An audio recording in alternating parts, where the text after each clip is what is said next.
पुण्याचं राजगुरुनगर चिमुकल्या 2 बहिणींच्या हत्येनं हादरलं। शेजारी राहणाऱ्या व्यक्तीनेच अतिप्रसंग करण्याचा प्रयत्न करून केली हत्या।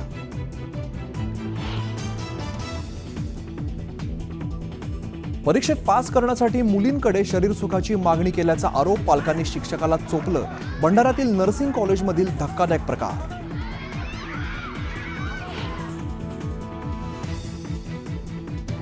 बीड मस्साजोग देशमुख हत्या प्रकरणी सीआयडीचे वरिष्ठ पोलीस अधिकारी बीडमध्ये। देशमुख कुटुंबियांची भेट घेत घटनास्थळावरती केली पाहणी।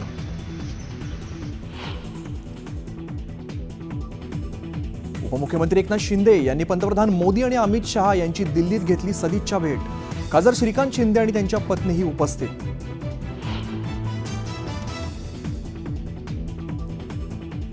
शेतकऱ्याला मारहाण करणाऱ्या पवनचक्की ठेकेदार आणि गुंडांना न्यूज 18 लोकमतचा दणका। मारहाण प्रकरणी 13 जणांवरती गुन्हा दाखल। त्र्यंबकेश्वर मंदिर परिसरात व्हीआयपी दर्शन सेवा 5 जानेवारीपर्यंत बंद। ख्रिसमस सुट्ट्यांमुळे होणारी गर्दी लक्षात घेऊन भाविकांची गैरसोय टाळण्यासाठी प्रशासनाचा निर्णय।